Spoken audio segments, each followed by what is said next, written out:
Yo, my aunt was saying she was up from Philadelphia last week, and I just popped over to my dad's house to see her, and she was all excited. They got buff. She got some Buffalo Head at our local liquor store. She's like, you can't get this anywhere. They make you wait in line and all this. Or Buffalo Trace, not Buffalo Head. Sorry, that's a stupid jazz band song. And I don't know anything about bourbons, but she's like, yeah, we can't get Buffalo Trace at all down there. And I can get Trace. Really? Yeah. Oh, we might have to start trading, man. yeah, Well, I mean, we've got our local liquor store that's been here forever, crammed. You had to pick stuff out of boxes. Like he had tons of shit. He just bought a store, built a store across the road, and it's like the Walmart of liquors now. So, and he's got his own collection on display, which is my daughter's boyfriend's really into that shit. He's like, this stuff is like invaluable. If it's the Walmart of liquors, Well, then I would say like in my mind's eye, the Walmart of liquors is all bottom shelf. yeah, no, in content, It's all plastic bottles. It's all plastic bottles. It's like Jacquins, like Yeah. What was that one? Yeah. Some Russian word. I used to buy vodka. It was like $12. like Stolichnaya or something. Like Stoli? Yes, something Yeah. like You that. got Stoli, Nikolai. Yeah. Not Stoli. It was Svedka. Svedka. That might have. Well, I don't think that's as bad though. No, Svedka's like mid shelf, I think. Yeah. 100.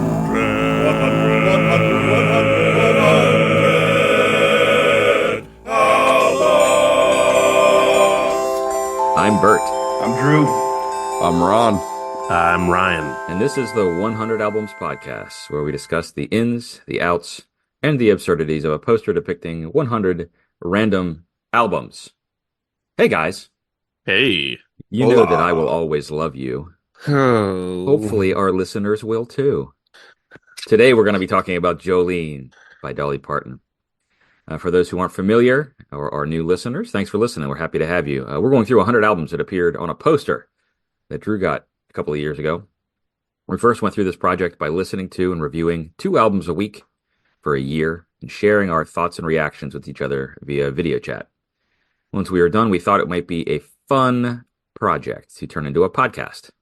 So let's get into it. This week's album is Jolene by the incomparable Dolly Parton. Guys, what are your first impressions? Vibe check. I'm going to issue a challenge. Oh. Talk about this album without saying Porter Wagoner. I don't think you can talk about Dolly Parton. No, you can't. You can't. That's your vibe, though. I like that. Challenge. He comes at us hot with a challenge. That's the high point for today, It's kind guys. of, I'm just actually, going to Ron, tell you. it's kind of a hot take, actually. Like later on, save it. I will say, for vibe, I really like this album. This is like just classic country Appalachian pop. I don't know. It's a good album. I feel good. My vibe is good on this one. Yeah, I liked it the first listen. Growing up watching Hee Haw and some of those old country throwbacks, it took me right back because I have blocked country for a long time in my world. I still do. Well, it gets in, but so I thought the first time I listened to it was great, and I've listened to it 3 times this week to prepare for this because it's an enjoyable listen. I gotta say. You listen to it 3 times because it's that takes as much time as it is to listen once to any of our other albums. It's so short. My commute I was just going to say, is, so you spent a whopping 90 minute. yeah, my commute is nearly over half of the record. That's funny. Well, it's funny, Drew, you mentioned Hee Haw. I literally in my notes have Hee Haw, Dukes of Hazzard. Like that's the vibe for me. And the other thing was I noted that it was super fast, like super fast. These songs come in at 2 minutes a pop, many of them. So it's I think that's remarkable, especially given that you've got 2 monster hits that came off of this album. So Yeah, y'all. I live like 2 hours from where she grew up. There is no shortage of Dolly Parton in my world, like at all. Between Dollywood But the one thing I have to say is because I hear a lot about Dolly Parton because of where I live, you can't help but like her. She does so much good shit that Oh if yeah. this album actually just legitimately sucked ass, I'd still be like, but she's a good person. It's the exact opposite of like, some other artists where they have something salacious in their history. You mean like Michael Jackson or someone Exactly. someone like that? Yeah. And then it shapes your opinion of the music. Whereas with her, she is such a good damn person. I'm like, well, her music's decent. I think the conciseness of the record's length is, one comment, but it's because of the conciseness of the songs. I mean, they're just they get in, they make their point, and they're out. Yeah, they're very radio friendly in that regard. Well, that for sure, but and I'll probably open that back up later because that's an early conversation now. But it's incredible. I mean, you don't even get weary of the song before it's. Well, let's put it into some context here. Dolly Rebecca Parton was born January 19th, 1946, in a one-room cabin on the banks of the Little Pigeon River in Pittman Center, Tennessee, 2 hours from Ron's house, everyone. Look it up. She was the fourth of 12 children, born to Avie Lee Caroline and Robert Lee Parton Sr. Dolly's mother, Avie, cared for her large family. Her 11 pregnancies, the 10th was twins, in 20 years made her a mother of 12 by age 35. Dolly Parton attributes her musical abilities to the influence of her mother, who routinely entertained her children with Smoky Mountain folklore and ancient ballads.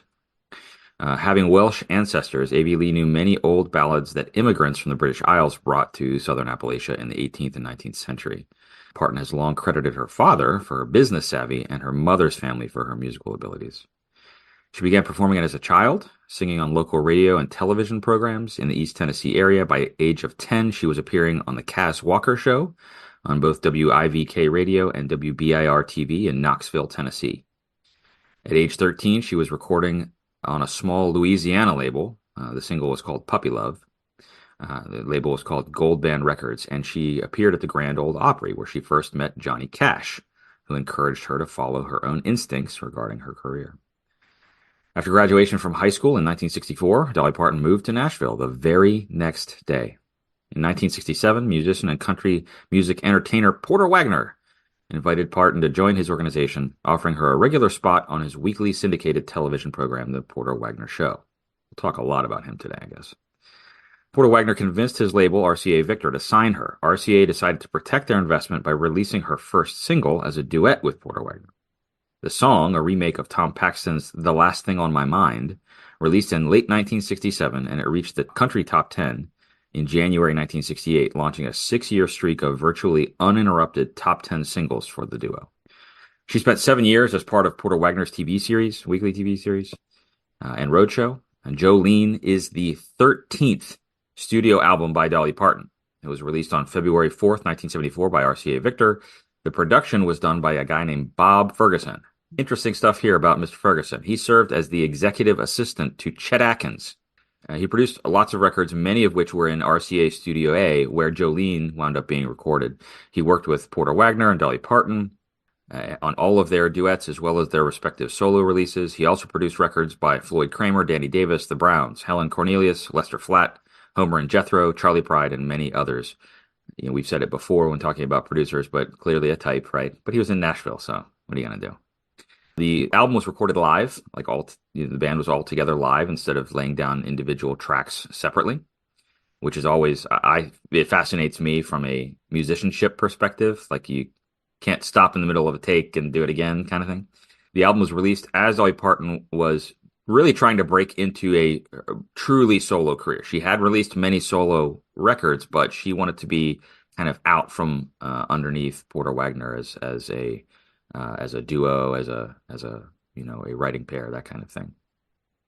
One of the album's enduring hits, I Will Always Love You, was written to express the remorse that Dolly Parton felt at the end of their professional relationship when she was leaving the record label. Released as the second album single, it became a #1 country single. It also was covered by a variety of people, not the least of which was Whitney Houston. Spoiler alert for future episodes. Title track, Jolene tells the tale of a housewife confronting a beautiful seductress who she believes is having an affair with her husband. It was Parton's second solo #1 country single. It was also a moderate pop hit for her and did well in the United Kingdom. So the story behind this I thought was interesting. She was playing a show, and this young girl comes up for an autograph. And she said, okay, what's your name? And she said, Jolene. And Dolly Parton was like, Jolene, Jolene, Jolene, like it just kind of right there in the moment, like she could see how that name, the way that it rolled off of her tongue, would be something she felt attracted to its phrasing. That's how music works, man. It's so organic.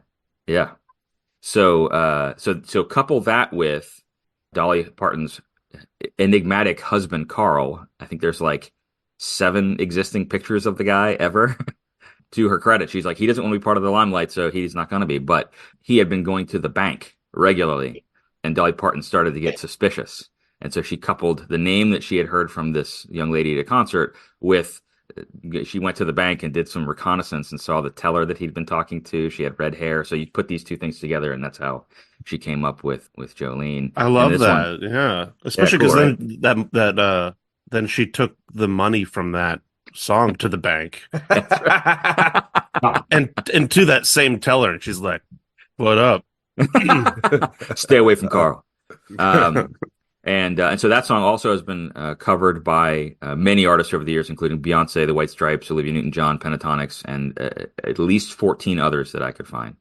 So the album spent 23 weeks on the Billboard Hot Country chart. It peaked at #6. And in all, Dolly Parton has recorded more than 3,000 songs and sold more than 100 million albums. Yeah, she did all right, I guess. I think she did well. And like we haven't even talked about, Dollywood and some of the other not only business ventures that she has, but also philanthropic. She was in, 9 to 5 was a song that they turned into a movie that she was in. So she's doing okay. She's doing okay. And they could have done more. I want to say, because I think we need to bring this up, even though it's basically passe point, all of those record sales, or let's say the majority of, were way before the internet allowed any kind of that stuff to happen and spread like it does now. I mean, I look at these numbers now and I just say they're irrelevant. It's a different world of, it's not even, it's apples and oranges. Yeah. So those are real life sales of records. Yep. Yeah. No, that I think about that every time we've been talking about these things, Drew, because for the most part, we have not discussed an album yet that is purely digital era only. No, I don't think we have any. I'm trying to think of the list if there are others that are more quote unquote modern, but so that's what I've got for my research, guys. What else? What else have you dug up? I found a really nice description of Dolly from a columnist from the Atlanta Journal by the name of Paul Hemphill, and when he first witnessed her on stage at the Porter Wagoner show, I guess. This is his description of Dolly.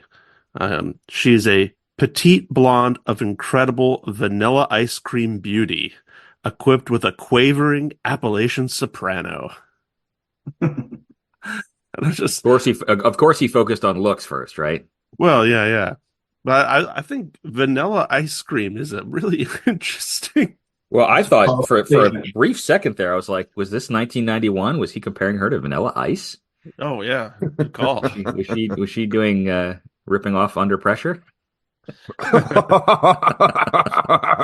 do. Sorry, Robert Van Winkle. No offense. I know you're a big fan of the pod, but You kind of were talking about this a little bit earlier, Ron, about just her persona.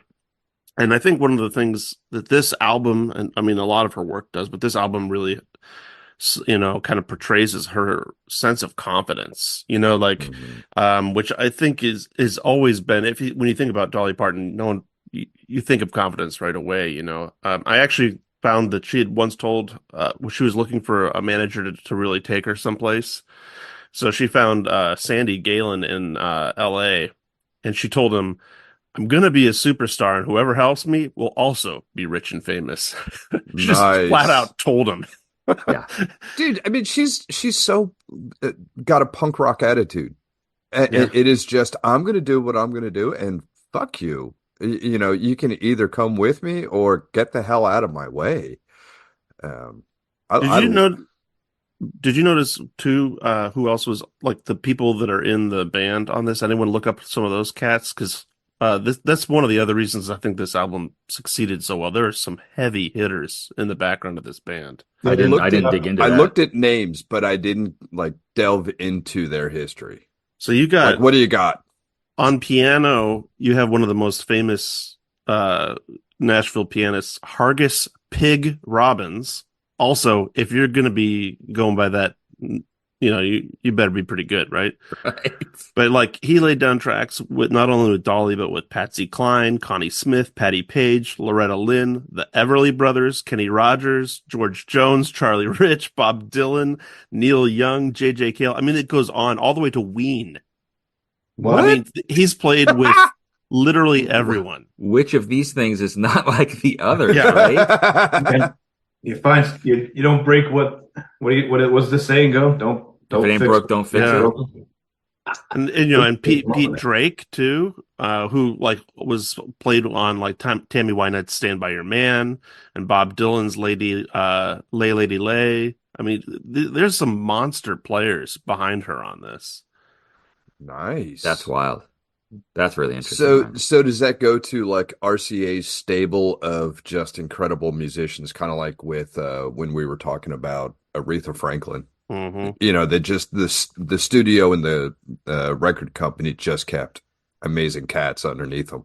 Well, yeah, particularly if you're gonna, in the case of an artist like Aretha, who is a little bit before Dolly Parton, like she's starting to, maybe 5 to 10 years ahead of her, but you're gonna start to find a formula that works, right? Hey, I'm putting these bang on musicians in the backing roles, and the record's a hit. Well, I'm gonna continue to use really good musicians. Not that you wouldn't, right? You wouldn't get some geek off the street and say, "Here, play trombone, dude."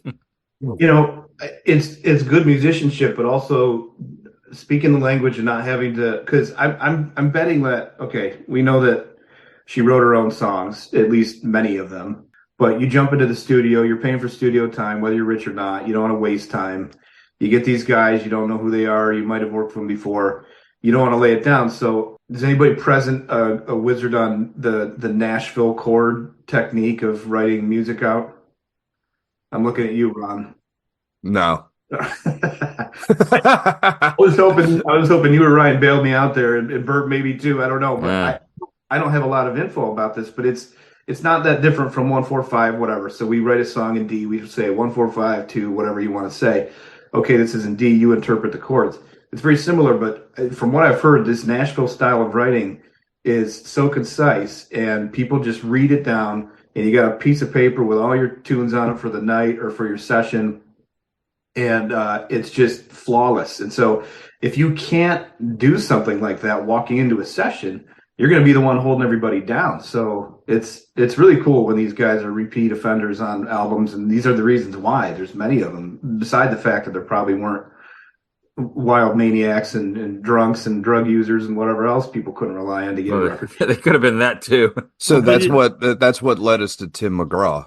I mean, no, Yeah. seriously, like with pop country, I mean, you have that kind of songwriting, and then 50 years of evolution or however long it is, and that's where you get pop country today. Yeah.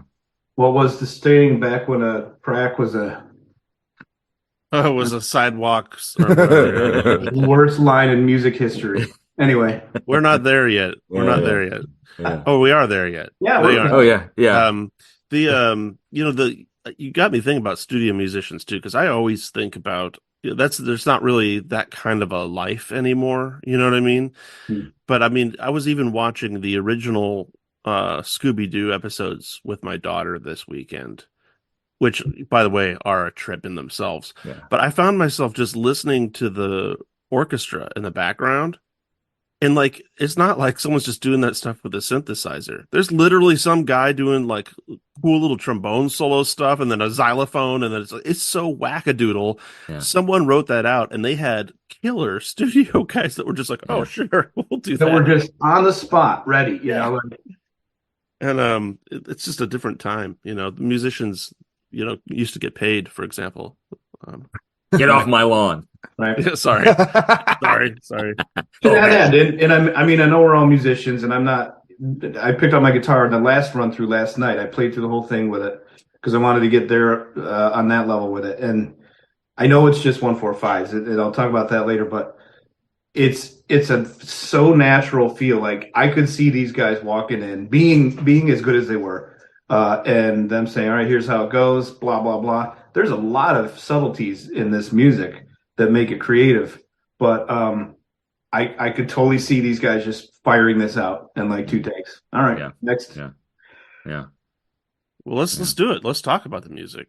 Let's go. Okay. Well, Drew, I'll kick it off and say that I think that you just kind of alluded to it, that there are these kind of subtle little things. One of the things that I picked up in Jolene specifically, which for me is my favorite song on the album, that there's in is it the pre-chorus? There's a moment in the song that happens a couple of times where they either move to a 6/4 measure or a 2/4 measure. So the whole song is 1, 2, 3, 4, and then they add 2 beats. And I can't remember what part of the song it's in off the top of my head, but I was like, okay, so to the untrained ear, it's still the kind of this driving, and it's still divisible by 2, so your brain doesn't break over it. It's not like it's 7/8 or something. But I caught that and I was like, okay, that's a really interesting little tidbit, and I wonder how that came about in the writing process. To your point, Drew, since most everything is kind of this 1-4-5, probably 4/4 formulaic kind of thing. So I'll have to go back and figure out where exactly that is in the song. But that song specifically, really, that was really the only song that I was like, this is awesome. And I think, number one, because they did something a little bit different in that time signature, but also number two, if you take her vocal away and you take away some of the twang, it's a disco song. It's a 4 on the floor. I swear, go back and listen to it. It's a 4 on the floor. Right. It's got a disco beat to it.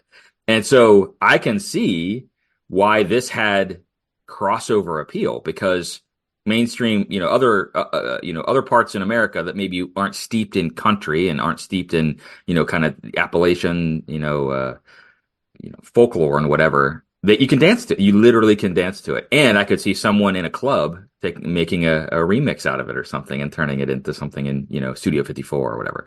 So that's one of the things that one of the only things that I really liked about the album, because as with Tim McGraw, I have written down, one cannot argue when it comes to matters of taste. I just don't like country. Now, I will concede, this ain't no Tim McGraw. You know what I mean? Like, this is far more listenable to me. But yeah, so that's my thought. I mean, I have this one. I purchased this record, so it certainly separates itself from Tim McGraw on that rating list.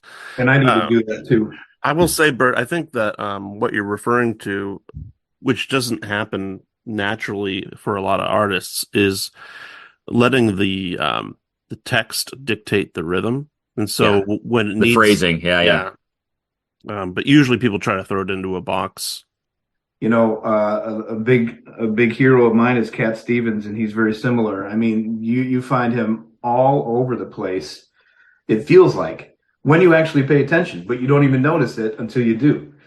So this one, actually, Bert, on the Jolene song, it's the chorus, it's the refrain. Is it the chorus? Okay. Jolene. Here's my theory. It's not an educated book text response, but I got into it actually not on Jolene, but the second song, When Someone Wants to Leave. And I actually mapped it out. I'm like, what is the rhyme or reason here? What? Nothing. You said book text response, and I was like, that just struck me as funny. Sorry. And I'm on heavy doses of prednisone. I think like my body's vibrating at different levels that it should be. Things are not right with me. He's on a higher plane of existence right now. That's Primal Scream, dude. Yeah, that's what it did to me. No, we'll get there. Save it, Ron.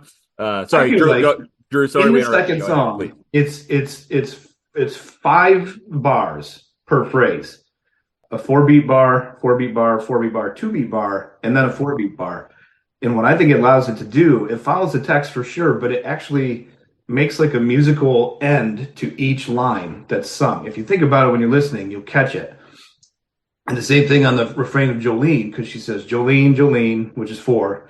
Then you get the 2-bar, Jolene, and then one more Jolene, and it allows it to end with music rather than just the end of the text line. Interesting. It's wild. And it actually is throughout the second one. It's throughout the record. But yeah, that really struck me too. It always gets me. I'm like, what is the driving force? I know it's about the text. I know it's about what they wanted to say, but it seems to be such a pattern, really, especially in country music. And it's not an extra 2-bar phrase at the end. The 2-bar is in the middle, or the 2-beat bar is in the middle.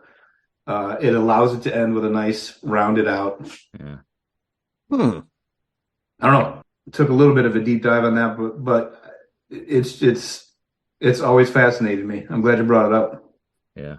Now I'm going to have to re-listen to a lot of shit just to see if that's in there, because that makes a lot of sense. It's almost like you set up your last point of your line each time. It's pretty cool. Huh. Have you guys considered the comparison between Dolly Parton and Chris Christopherson, since you're all rabid country fans? I know Chris Christopherson as Whistler from Blade. I mean, Nice. So Drew's talking about being on a different plane of existence with Chris Christopherson. I'm nowhere near his music. I'm aware, but I'm not. Yeah, right. Her writing really reminds me of Chris Christopherson, and I'll have to go back and do more comparisons and stuff. But yeah, listen to this album. I mean, she wrote the lyrics. It wasn't like she came in and was here's the song, sing it. We've got the music already done and all that stuff. You know, she's a songwriter. And so to what degree she had help, I don't know. But I think she's a good songwriter. I mean, come on, when someone wants to leave, that's a hard song, man. Yeah, like these are all incredible songs. They really are. I mean, you're just like, holy shit, dude. Like, there's no sugarcoating it. There's no nothing. Like, chick is fearless. Yeah, there's some songs on here. I think, most people would look at this album and be like, oh, that's the one with Jolene, obviously. And Right. I Will Always Love You. But, like, if you take those songs off the album, I mean, I had a couple on here that are just, I mean, Early Morning Breeze is such a cool folk song, very modal, kind of unusual. Certainly to the history that Bert was talking about, you can hear it in that. Some of those classic background vocals, like on Highlight of My Life, Lonely Coming Down. Oh my gosh, I love that song. And I know we talked about it earlier, so I don't want to just like keep drilling on it, but they are such tidy packages. Like, it is really hard to make such a complete idea in such a small amount of time. Well, you would Ryan, think. to your point, "Lonely Coming Down" is the longest song on the album, and it's 3 minutes and 13 seconds. So, like, even that is short by most standards, right? Or average, I guess. Well, during this time, Brian, I'm pretty sure you can correct me if I'm wrong on this one. Wasn't 2.5-minute songs like standard for radio airplay? Oh, I don't know about that, because people are already starting to branch off by this point, right? What year is this record? This would have been 73, right? 73, 74? Right. Oh, yeah. 74. Early 74 is when it was released. Yeah. Dark Okay. Recorded in late 73, most of it. I mean, for radio play, that's a good question, especially on maybe country radio. I'm not sure how to answer that.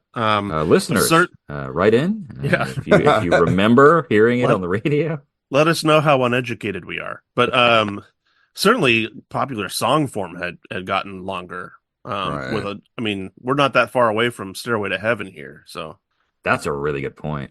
Yeah, Yeah. no shit. Yeah. Ryan, real quick, you mentioned Lonely Coming Down. I think it's notable that that's one of only 2 songs that Dolly did not write on this album, and it was written by Porter Wagoner. Okay, yeah. Well, All right, Ron, we're so failing your challenge just for that. No. All right. We're going to forego the challenge. We're going to turn this into a drinking game. Every time someone says Porter Wagoner, we got to do a shot. Oh, man. what do we do every time we say Hargis Pig Robbins? Speaking to 2 things that you just said, the Lonely Coming Down song is in B. Almost every song in this album is in a different key, which is significant because, I mean, it's not the first. In fact, the next album we have coming up also is very diverse key wise, but that's about all I'll give it. But this one is for a songwriter album. Usually they play the same key, and maybe she's just capoing everything. I don't know, but it gives your ear a nice variety to listen to of keys throughout. Well, and Ryan talked about that last week with Joshua Tree, where you really, I forget, Ryan, what was it, the first 4 songs? You only moved a half step in either direction or whatever, right? In terms of tonal center. Yeah. And that's hard to even hear that you're moving that far away. So it might as well not be, But back to the conciseness of the song. I had a note on that right before that one, Memories. I don't know. I didn't write the whole song name down, but another song that goes to that flat 7 chord, which is awesome. This is that Living Memories of You. Yeah. Living on memories. Yeah. Come on, Bert. Come on. Okay. Accuracy, if nothing else. Yeah, my notes are shoddy at best, but so we got the flat 7 thing, the Mixolydian usage with that folk hinting, but dude, this song modulates in the second verse. Like it does a verse in the chorus and it goes up. It's crazy. Yeah. Drew, give us a quick summary for listeners who don't know what Mixolydian means. Just talk about how that's different kind of than what your standard ear would be looking for. Well, you can hear it on that song, and Lonely Coming Down had it. What else did I write down? Early Morning Breeze. It's when you take your 7th note of your scale and lower it, so you make it a flat 7th, but then you actually take the chord that should be a diminished chord and make it a major chord, and it sounds, your ear can totally hear it. You will hear it. If you ever thought, why is this certain song sound different? That's why. And it's for such a concise album. There's so many little creative choices. That's like the 4th chord, the others being 1, 4, and 5 on this entire record, no matter what key, except for Jolene, which is a minor. And yet none of them sound the same because she's so creative with how she uses the different chords. It's pretty incredible. So I wonder, as I mentioned when we were talking about who wrote the song, how much, is that something? And this is all I've wondered this about musicians in time, is changing modes and looking at kind of different things to your ear. Is that something that you guys think they're educated on, or something that they stumble upon? Oh, this sounds cool. Do you know what I mean? Well, certainly with modes, it's more of a feel. I mean, we study them and jazz musicians employ them, but it's really easy to stumble on, especially Mixolydian, because Mixolydian, for those who know what a piano looks like, right? A major scale is from C to C, right? So if you were just to start on G and play all the white notes, you'd get Mixolydian. So it's not that unusual to kind of haphazardly discover these sounds. Does that answer your question, Bert? Yeah, no, that's great. That's kind of what I was looking for. It's kind of a layman's example of what a different mode, how it's composed, but also kind of why it sounds different, or what it is that might stand out about a song that's in a different mode. So keep cooking, Drew. You got anything else? Yeah, I wish one of us had a little keyboard, Ryan. I'm not adept enough with a guitar. I'll make a fool out of myself because I'll be stumbling for a minute. But there's another song. It's a Christmas song that I think always, it's what I used to talk to my kids about the modes when we're talking in school about Mixolydian.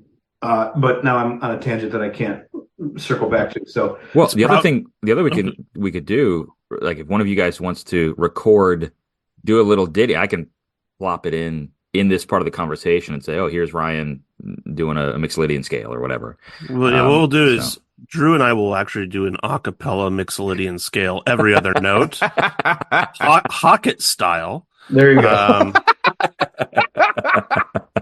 And Drew, let's do it an octave apart to really drive home how snooty we are. Oh my gosh. I would like. And this is fascinating stuff. And keep in mind too that Dave Herbin gave us feedback and said, "Hey, you guys know this stuff. You should talk about it." Oh, so in that case, listeners, if you find this stuff boring, I'm going to give you Dave's email address. Take it up with him, okay? Because we're such a small operation, we're literally changing how we do our podcast based on the feedback of one person. I enjoy this conversation too. Let's solve it right now. I just got my iPad out, so once it boots up. All right. While you're booting, I'm going to throw a monkey wrench in this. So, Foo Fighters? Not quite. Dolly Parton has long fingernails. Now, I don't know during, obviously now she does because I've seen her, videos lately. But in recording this, I don't know if she had nails or not. But I have noticed she plays a lot of different tunings on her guitar. So, and capoing and all that stuff. So the modes, the mixolydian, the different uses stuff could come from her playing style. Yeah. So that could throw a wrench in there too. I actually read, I didn't include it in my rundown here, but I did read a story about how when she was recording this album, I don't remember which song it was, but there's a guitar solo and like a picking solo in one spot. And she was like, here's how I want this to sound, but my nails are too long. I literally can't pick this on the right hand. And so Porter Wagoner was like, well, give me the guitar. I'll do it. And then he couldn't do it because it was too difficult. It was too ornate or whatever. And so the studio guitarist then steps up and in one take is like, blah, blah, blah, blah, just done. So, nice. So yes, it's an interesting kind of side note or footnote that, long nails, back to kind of like the. Yeah. Or they could have just given it to Pig. Drink. Oh, there's a really sweet riff. I don't know if it's the one you're talking about, but it's in Early Morning Breeze, and it's another one with the flat seven. That might be it, Drew. But they dive into it's a minor pentatonic scale is all it is, and it's so cool. It's like a descending. I thought it was a blues scale first, and it just goes down like and it's just great. And it's just that it's just a minor pentatonic scale, and that's another folk. I mean, this is we have to constantly remember how connected this is to the roots of, definitely America. You say Appalachia, and that's what it means, but it's true. And who knows the education, we've spoken about her education, but her background, her family, her upbringing, and theirs. We're a couple generations away from the immigrants who settled and, did bring this over. I mean, it's not that far removed. It always feels like it's far removed. It's not. And so it's right there still in this music, with the dulcimers and everything. Well, that, and when you start your career, what'd you say, Bert, like 10, 12, 13, she was I think, 13. Yeah. Your influences that you're soaking up, if you're that driven and that's what you want to do in life, you're going to soak that stuff up. So God knows what all through different musicians she was getting influenced with and by, that's great. Well, I feel like, in a lot of ways, Bert, we've done good, bad, and ugly. Well, maybe we did good. I think we did good. We didn't get to like bad and ugly, but do you want to take maybe a short break to hear from this week's sponsor? I feel like this is a good place to pause. Let's see. We got a little note here. It's a short one. This episode has been brought to you in part by Rod Stillman's Acoustic Guitars. You guys remember Rod, right? Always. He's the one that he had the turntable needles. I guess there's been some lawsuits with that, kind of ongoing. And on top of that, there's been claims that I guess several cases of those turntable needles were stolen from his warehouse in Branson. Anyway, despite that, I mean, think about all of those he has to overcome. He's still innovating. This man can invent. That's what I love about Rod Stillman. I know so many other people. And Ron, you've probably actually heard about this because you're a guitarist, right? Mm-hmm. You've heard about his acoustic guitars? I haven't. Oh, well, for you and for all the folks listening in, let me tell you, he made this design that's sort of like a Crossroads vagabond blues guitarist feel, right? Imagine him traveling the country. And by that, I mean, you got to stay minimalist, right? Very few possessions, but maybe you're also a gambler. And likely, where are you gambling? On the billiards table. That's right. So you enter the acoustic guitar. Okay, man. It doubles as your cue stick and a guitar. You know that like little rake shaped thing on the billiard. That's your bridge. It just slides on your cue stick, and then you run the strings up to the tip, and the tuning pegs are like those cute little chalk blocks. So as double duty as well. Really nice design. Oh, that's great. By all accounts, this thing can really sing, you guys. I've heard that people weep. They just weep hearing one of Rod's acoustic guitars. So, anyway, hats off to Rod on another great product. As I'm sure you've heard the slogan, when you're at the table looking for your big break, Trust only Rod Stillman's acoustic guitars, manufactured in Branson, Missouri. Rod, thank you for your continued support of the podcast. We love what you're doing. I gotta check that out. I thought it was going to be something where there's an accusation. Accuse stick guitars. I'm not gonna lie, that guy stretched your integrity, Ryan, because with that name, because I was sitting here, I've known you for a long time. I love you. You're a smart dude. There's a few things you don't know, but I was going, what's the matter with his pronunciation of acoustic guitar? And I didn't know if I should bring it up or not. Oh, that's good. That's good. Oh, that's funny. Okay, let's get back into it then, because I know Drew's on a schedule here. On re-listen, then we talked a little bit about some of the good stuff. So, just kind of what strikes you about the album as you've been re-listening to it. You know, Drew 3 times, and maybe more for others. Was that directed at me? No, it was directed at the group.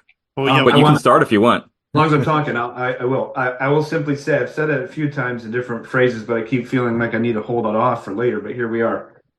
Like, it's fascinating how she used 3 chords. I mean, we'd say the three chord opera. You got Neil Diamond. You got all these people that claim they can write all these songs with 3 chords, and they do, and they've written great songs. But I feel like at the same time, you don't have what I felt was a very creative delivery. And she does it on this album, and it simply comes down to like, okay, the lonely song, whatever. I don't know the full titles written. We got 4-5-4-1, and then she changes to 5-7-1 into the chorus. Not a big deal. But then in the next song, she's got 5-4-5-1. A simple change like that throws your ear off, makes you feel like it's a whole different build on the same exact 3 chords in a different key, which doesn't matter though. That's not what we're saying here, and it's just. I think it's a lost. I've decided with this album that it's some kind of a lost art, because even singer-songwriters listen to this day, even me when I try to write a song, I don't do something so simple to make it so significantly different, and it's very impressive. So that was my big takeaway. Nice. Is that your hot take? Because that felt pretty hot.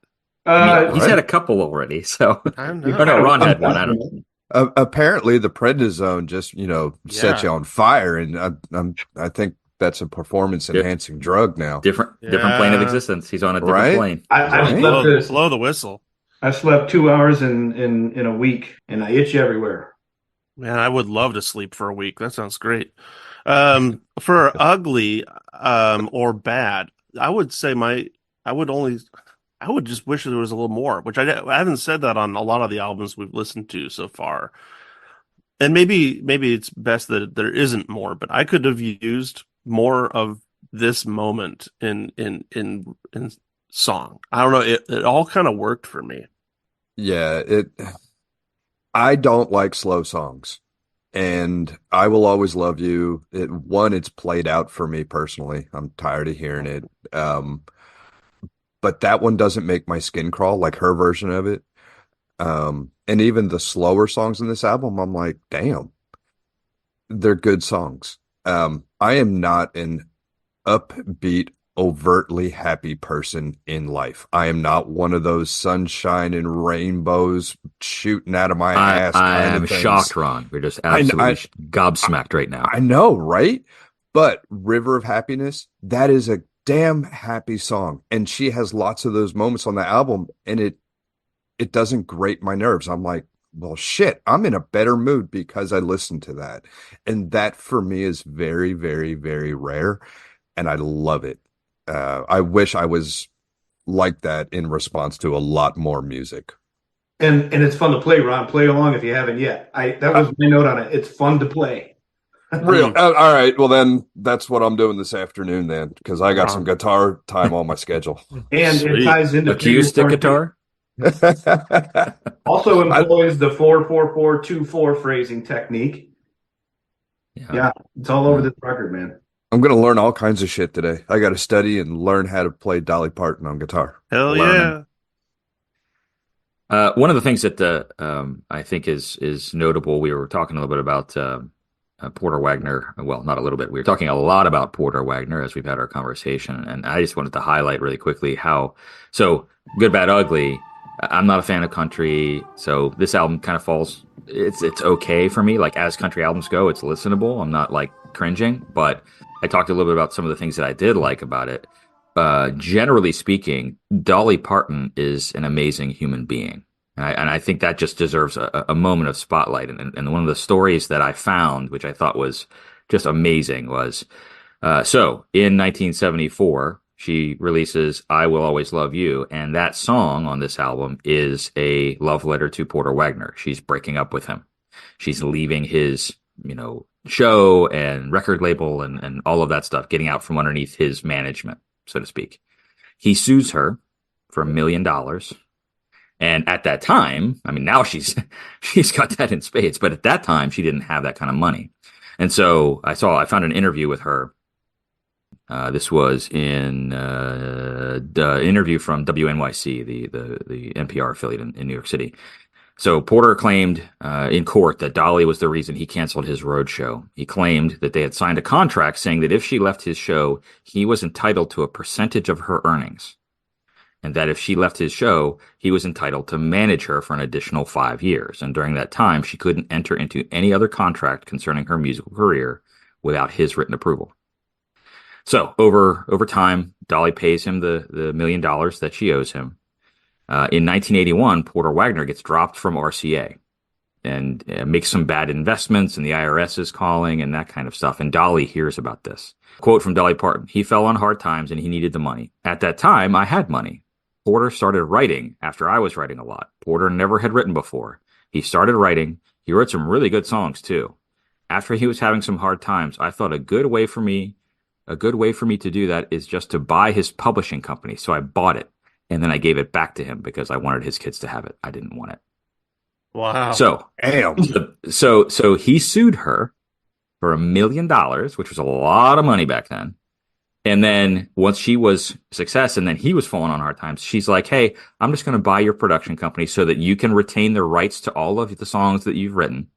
And I'm going to give it back to you and your family."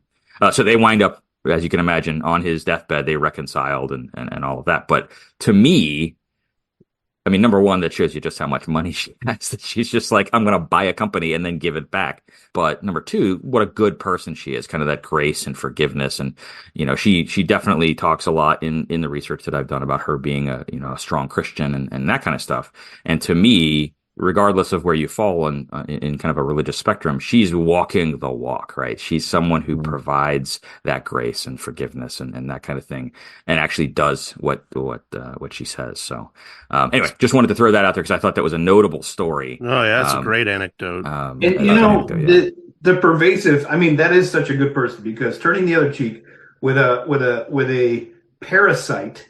That it's so sickening, that part of the industry, and it's just there. It's how it is. Well, and also that contract, right? She didn't know what she was signing when she signed that contract that said, "Oh yeah, if you leave, I get a percentage, and you can never sign with another record company without my." I mean, that's messed up. But I mean, that's how people didn't have a legal team to read contracts at that time. So right, that's why that's why it's the story that it is for everybody. Yeah.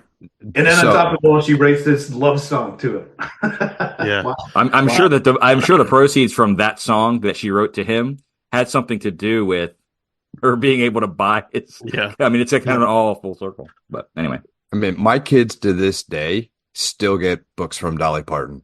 Like in the maternity ward after we had them, they were like, "Hey, here's this program." Oh, that's right, the reading thing. Yeah. Yeah. Do you want to get the books? And we're like, hell yeah, love reading to our kids and whatnot. And so I think it's every kid up until the age of 5. That's right.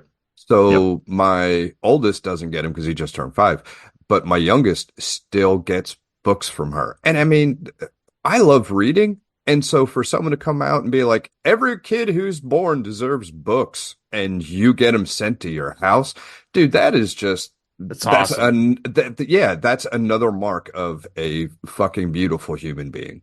Yep. We should have had her on here. Yeah, will you guys will you entertain me on going down a little bit of a tangent? Absolutely. So one of the things about this album, it has the hit "I Will Always Love You," which of course has a pretty famous cover by Whitney Houston, right? Yep. And it got me thinking, one, is Whitney's version of it actually more popular or more famous, more recognizable than Dolly's? I mean, I think probably to most listeners, yes. Would you guys agree? Yes, I was going to say absolutely yes. So then I started going down this rabbit hole of other songs that I like the original better than the cover, and the cover is more popular. And maybe you guys have some of those in your mind too, but like, for example, I Love Rock and Roll, Joan Jett, is certainly more popular than the original. But the original by the Arrows is amazing. Yes. I didn't know. Didn't know either. Oh, damn it. Yeah. Yeah. Ryan's out here popping balloons is what's happening right now. Or It's My Life, which was covered by No Doubt, is originally by Talk Talk, and it's much better by Talk Talk. Well, and you love that synthwave 80s, right? I do. Wait, I thought Bon Jovi did that. It's My Life. No, different song. Different one. They did, but yeah. Oh, he was kidding. Song. Clean up your listening history, Ron. So I guess my question would be to you guys, what are there any others like that for you? Oh man, great way to put us on the spot, man. So you're asking, Ryan, what are songs where you think the original is better than the more famous cover? Yes. Okay, let me think about that. Or at least within competition. Because, I mean, I feel like Mad World by Tears for Fears, the cover is really good, and it's very different than the original. But the original's pretty darn good. 9 Inch Nails and Johnny Cash's Hurt. Great point. But you think Johnny Cash's is more famous than 9 Inch Nails? I think so, yeah. Yeah. Really? Yeah. Oh, yeah, because it's like memes and stuff now. God, I'm so out of touch. Yeah. Yeah, like that was, well, at least in the South, it was. Like, that was released, after I had moved down here. And that shit was huge. And that video, oh my God. So to Ron, watch you're that saying video. you like Johnny Cash's version better? Ooh. Or do you like 9 Inch Nails version better? I may have I'd have to go with the Johnny version. But that could really go either way. Brent Reznor did say it's now Johnny Cash's song. Yeah. If I remember right. So I just went against what Ryan was trying to do. What about I Think You're Alone Now by Tiffany? That's awesome. Sorry. But she didn't write that? What about like Always Something There to Remind Me by Naked Eyes? That's another one I played once. That was Dionne Warwick, wasn't it? Cover. So there you go, Ryan, bringing back that 80s vibe. Which do you like better there, Dionne Warwick's version or Naked Eyes version? Anyway, just a little sidebar. No, that's a really interesting. That's a separate episode. That's gonna haunt me all day, dude. That's a separate episode. I'm gonna jot that down. Good, then I'll pretend that's my hot take. Nothing compares to you, Prince. Yeah. I like that version better than Sinead O'Connor's, even though I think Sinead O'Connor's is far more popular or commercially popular. Yeah, she came out with it, but he wrote an incredible song there. And what about a tangent on a tangent would be the trajectory of shit, never mind. I was getting to Stevie Ray Vaughan, Ron. Respect. Well, Superstition. We've talked about Aretha. Yeah, but Superstition didn't go through too many channels. I was thinking Jimmy went through it. It went through Jimi Hendrix and then to Stevie Ray. Oh shit! Third Stone from the Sun, Little Wing. Little Wing. There we go. Yeah, that'd All be a Along good the one. Watchtower. No, he didn't do that one. Little Wing though. Yeah, Oh, you're talking about Stevie Ray. I'm sorry. I thought you were talking about Jimi Hendrix. But that's when I back up Stevie Ray Vaughan's version over Jimi Hendrix, actually, whether or not I'll be Of Little Wing? in that. Yeah. You talking about Little Wing? Yeah, okay. That's like 3 episodes worth of back and forth for me and you, boss. Yeah. I mean, hey, I that's a good idea for a one-off episode to talk about, what is our Mount Rushmore of cover songs that are more popular than the original, but we like the original better. I mean, that's a lot of if this then that. But yeah, sorry, folks, we really blew this on the episode. we can edit it out. We can cut it out. It's okay. That was a proper tangent for an album that's so short. Yeah, it's true. And I will say this to our listeners too, because you don't know the whole poster, the whole history of the poster. I just want to put everyone's mind at ease. There's no Dave Matthews Band.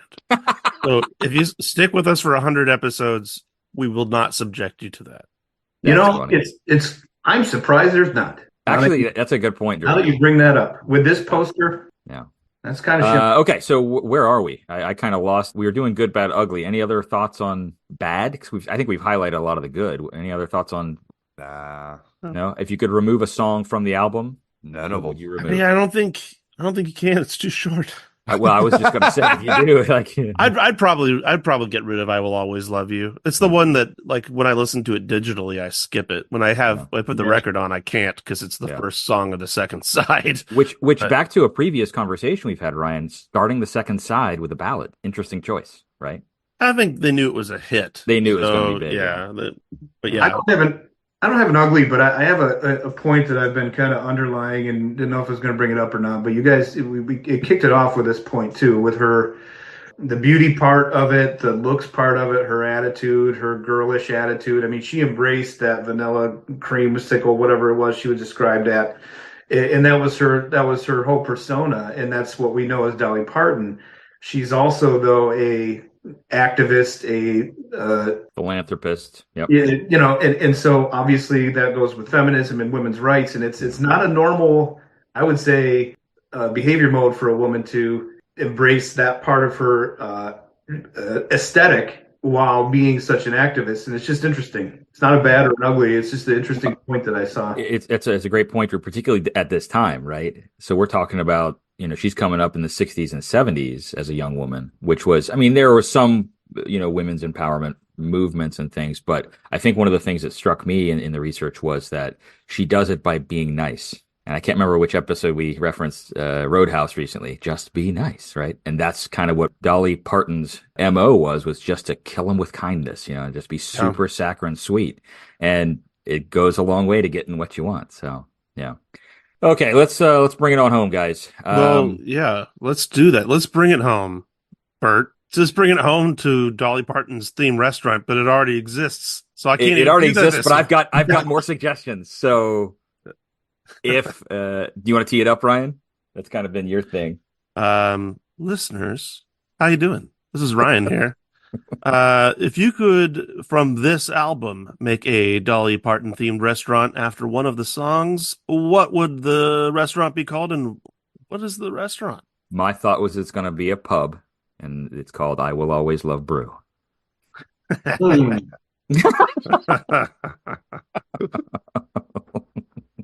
Okay, so results and ratings. Let's bring it on home. Individual scores. I gave it a 6. Drew gave it a 6.5. Ryan gave it an 8. Damn, that's an endorsement right there. Yeah. Average score then is a 6.83. This ranks number 37 in the list out of 100.